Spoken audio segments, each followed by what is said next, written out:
A taxa Selic é o veneno da economia. Conforme Amir Kair, as altas taxas de juros cobradas no Brasil são o principal freio da economia nacional, pois oneram toda a sociedade, à exceção dos bancos e dos grandes grupos de capital privado. Por Luciano Galas. Para Amir Kair, uma taxa Selic aceitável estaria próxima dos índices de inflação. Em termos de cenário econômico brasileiro, isso representaria algo na casa de 5% a 6%. No entanto, a Selic atual é de 11%. Isso é ministrar um veneno em dose maior. Eu considero a taxa Selic como um veneno da economia, afirma o mestre em finanças públicas. Com isso, você atrai dólares do exterior que vêm para cá, captam dinheiro a custo praticamente zero e aplicam em taxa Selic. Um lucro fantástico. Saem do país 10 bilhões de dólares em rendimento destas aplicações especulativas por ano. Continua ele. Ao atrair dólares para cá, você faz com que o real fique forte, porque tem muita oferta de dólar. E ao fazer isso, você acaba fazendo com que o câmbio no Brasil fique completamente fora de lugar.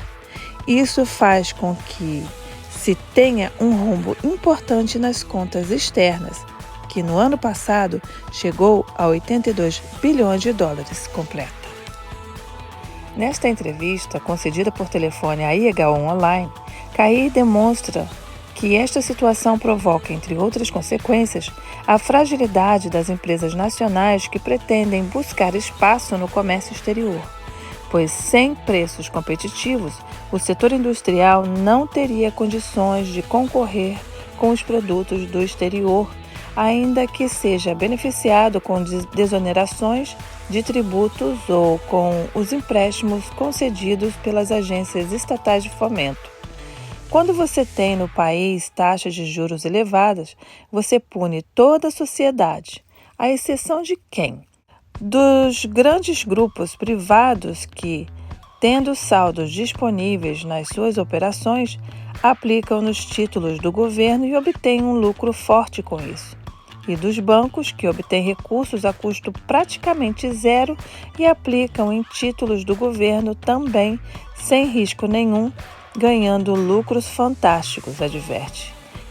Ele lembra que não ocorre o mesmo com os consumidores e com as micro, pequenas e médias empresas, pois estes não têm acesso ao BNDES, por isso são obrigados a contratar empréstimos com os altos juros cobrados pelos bancos. No caso da população, estes juros chegaram a 93% ao ano em janeiro de 2014 para compras com prazo de pagamento de 1 ano. Amir Kair é mestre em Finanças Públicas pela Fundação Getúlio Vargas, FGV, de São Paulo. Foi secretário municipal de Finanças na gestão da prefeita Luísa Erundina, da capital paulista, 1989 e 1992. É consultor nas áreas fiscal, orçamentária e tributária. Confira a entrevista. IH1 Online. A dívida pública é em si um problema, um indicativo de má gestão, ou constitui uma necessidade para a viabilização de investimentos? Amir Kair. A dívida pública ajuda, claro, o investimento, porque ela é feita para quando as receitas provenientes dos tributos não são suficientes para bancar todas as despesas necessárias ao setor público e mais alguns investimentos quando um dirigente ou um governante quer ampliar a ação do governo para além desses recursos tributários. Mas o governo tem limites para contratar dívida. Ele opera dentro dos limites estabelecidos pelo Senado Federal. O governo pode ampliar a sua ação, mas sempre respeitando os limites estabelecidos por resolução do Senado. IH1 Online. Então é possível governar sem contrair dívidas no atual modelo político-econômico? Amir Kair. É possível. A maior parte das prefeituras do país, até prefeituras grandes, não contrai dívidas, não tem dívidas. Pelo contrário, tem até crédito do ponto de vista do balanço financeiro. Elas têm mais aplicações financeiras do que passivos de dívidas. Essa é a tendência na situação das prefeituras do país, coisa pouco divulgada.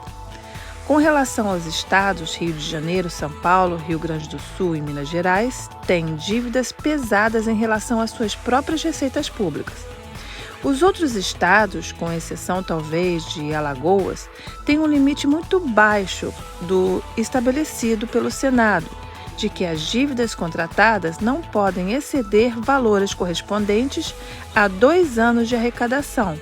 Então, essa questão da dívida praticamente não fere nenhum desses estados, salvo aqueles 4 mencionados, o que nos mostra que, no setor público, é possível avançar sem a concentração de dívidas fortes.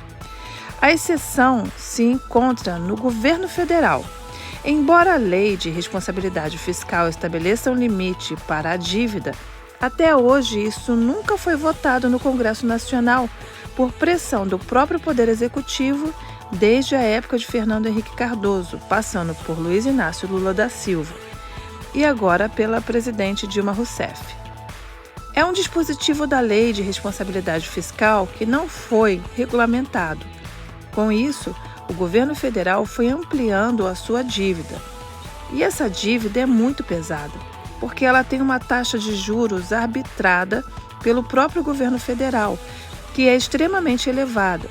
Consequentemente, essa taxa de juros acaba catapultando a dívida, colocando-a em patamares cada vez maiores, e essa questão não é enfrentada pelo governo, nem na época do Lula, nem na época do Fernando Henrique, que, aliás, foi muito pior, porque as taxas eram muito mais elevadas, nem pelo governo Dilma. IH1 Online. Como avalia a meta de obtenção de superávit primário para o pagamento de juros da dívida? Amir Cair. A questão do superávit primário é uma questão falsa, é uma questão enganosa para o debate fiscal do país. Falsa porque ela esconde a realidade fiscal, que é muito concentrada na verdadeira causa do déficit fiscal do país, que são as taxas de juros. O Brasil é um país que sempre comprometeu mais de 5% do produto interno bruto, PIB, com juros. No mundo inteiro, isso gira no máximo em 2%. A média de comprometimento com juros é inferior, ficando em 1% do PIB, ou seja, o Brasil joga fora 5% do seu PIB por decisões do próprio governo de manter elevada a taxa Selic. Essa questão é importante e mostra que a discussão em cima do superávit primário é uma discussão enganosa pelo fato de não considerar o chamado resultado nominal. Este sim é o termômetro das finanças públicas por ser o resultado de todas as receitas e todas as despesas. O resultado primário não leva em conta os juros. É como se não existisse juros como despesa.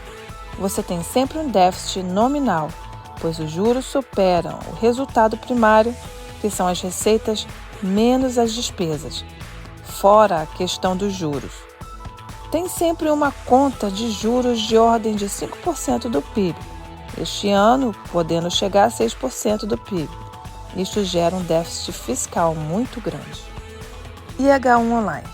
Em 2013, a inflação oficial atingiu a marca de 5,91%. Para conter este avanço, o Copom promoveu o aumento da taxa Selic de 7,25% em janeiro daquele ano para 10,5% em janeiro de 2014. Esta estratégia de aumentar a taxa Selic para conter a inflação ainda é uma opção viável? Amir Cair. Eu considero que é ministrar um veneno em dose maior. Eu considero a Selic como um veneno da economia. Se fosse qualquer país do mundo, ela estaria da ordem da inflação, ou seja, por volta de 5% a 6%. Aqui ela é bem acima. Com isso, você atrai dólares do exterior que vêm para cá, captam dinheiro a custo praticamente zero e aplicam em taxa Selic. Aqui está rendendo 10,5% e é capaz de ir para 11% agora, como de fato ocorreria em reunião do Copom realizada no início de abril. Um lucro fantástico. Saem do país 10 bilhões de dólares em rendimento destas aplicações especulativas por ano, uma média histórica que vem se repetindo. Com isso, ao atrair dólares para cá, você faz com que o real fique forte, porque tem muita oferta de dólar. E, ao fazer isso, você acaba fazendo com que o câmbio do Brasil fique completamente fora de lugar. Isso faz com que se tenha um rombo importante nas contas externas, que no ano passado chegou a 82 bilhões de dólares. O Brasil está completamente fora no câmbio. Há uma impossibilidade de as empresas sediadas no país concorrerem com produtos no exterior.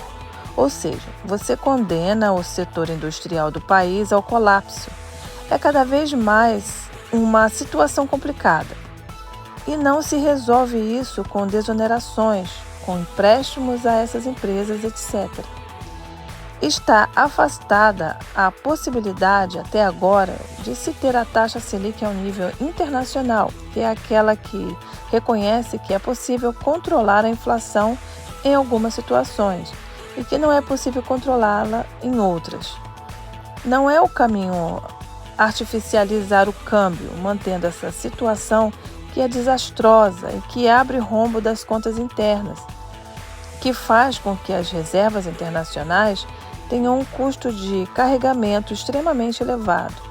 Assim, você prejudica a indústria e não cresce. Essa solução de usar a taxa Selic para combater a inflação tem funcionado para segurar o país, para criar um rombo nas contas internas e nas contas externas. É um remédio que mata o paciente. IH1 Online. Qual é o valor estimado atual para a dívida pública brasileira? Amir Cair.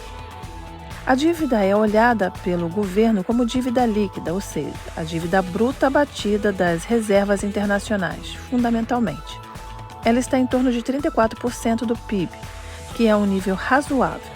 Agora, a dívida bruta, que é a dívida que o país tem sem considerar estes abatimentos, gira em torno de 60% do PIB.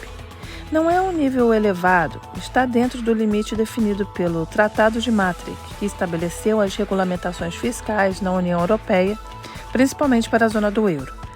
Você tem uma dívida bruta que não é elevada. O problema não é o nível da dívida, portanto. O problema é a taxa de juros que onera essa dívida. No mundo todo, essa taxa é muito baixa. No Japão, ela é quase zero. Nos Estados Unidos também é baixíssima. Aqui não, ela é muito alta. Então, o que mata não é o tamanho da dívida, mas a taxa de juros que faz com que essa dívida tenda a crescer sempre. Apesar de todo o esforço do setor público em pagar, ele não consegue. Essa dívida está sempre aumentando por causa da taxa de juros, que está completamente fora de lugar há muitos e muitos anos. IH1 Online. É possível diferenciar a política econômica da gestão Dilma Rousseff daquela implementada pelos seus antecessores Luiz Inácio Lula da Silva e Fernando Henrique Cardoso? Amir Cair. A grande inflexão política ocorreu na área social, fundamentalmente. Foi no governo Lula, quando, por meio de aumentos do salário mínimo bem superiores à inflação, do Bolsa Família e de outros programas de renda, houve uma transferência de recursos bastante fortes para a base da pirâmide social. Com isso, a classe média aumentou na ordem de 40 milhões de pessoas. Isso gerou um consumo forte para o país e gerou crescimento econômico. Isso é o que distingue o governo Lula do governo Fernando Henrique e anteriores, que não fizeram programas expressivos e de significado em termos de bombear recursos para a base da pirâmide. O governo Fernando Henrique apostou no grande capital internacional, entrando no país e comprando as estatais, com isso gerando crescimento.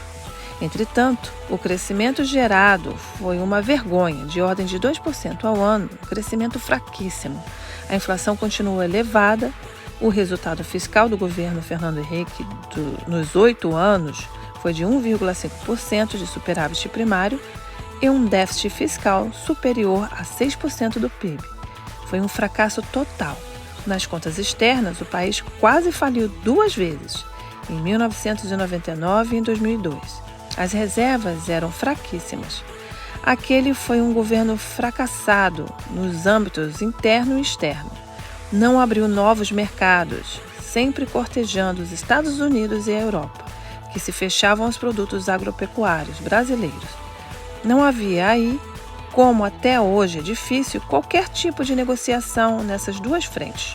O governo Dilma, por sua vez, ampliou os programas de transferência de renda, não apenas o salário mínimo, mas também o Bolsa Família, que já teve o valor multiplicado por 4 vezes e outros programas, como o Brasil Sem Miséria, o Minha Casa Minha Vida.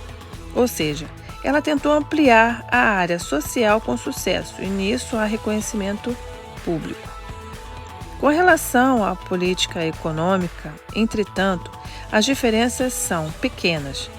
A única coisa que vale a pena sublinhar é que o fio condutor da política econômica, seja no governo Fernando Henrique, seja no governo Lula, seja no governo Dilma, é apoiado no controle da inflação, através da Selic elevada.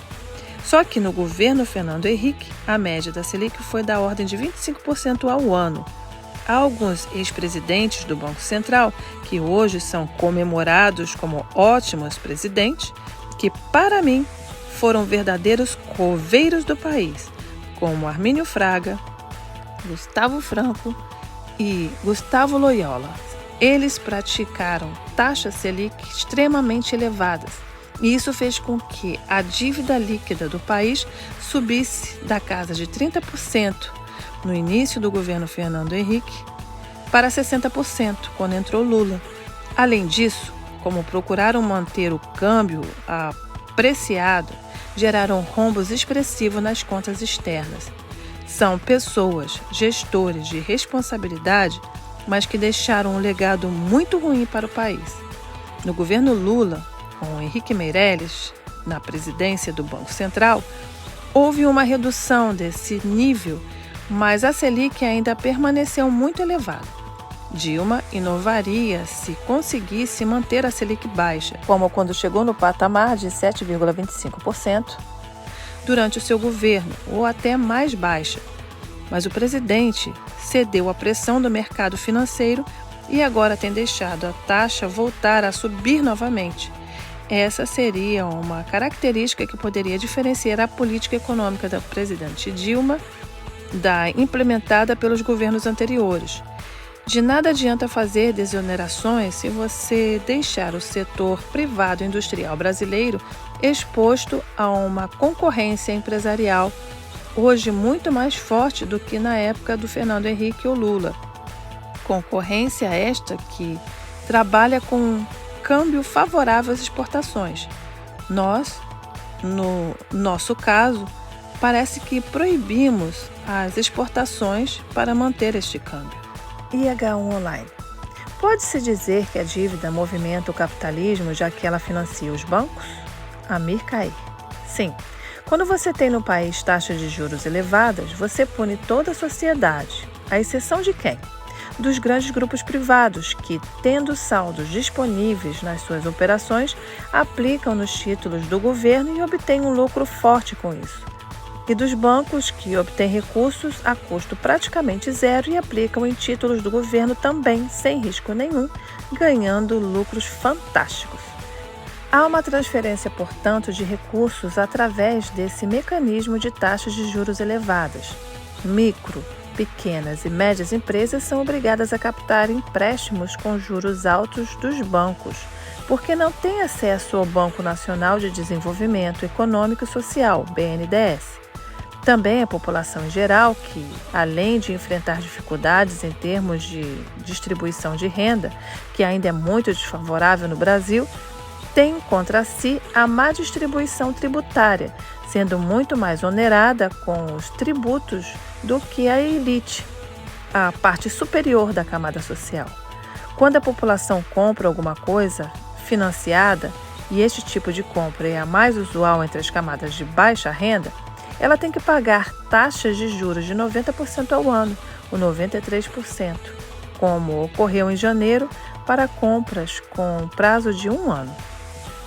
Ou seja, a pessoa compra um bem e acaba pagando 2. Este é o principal freio da economia.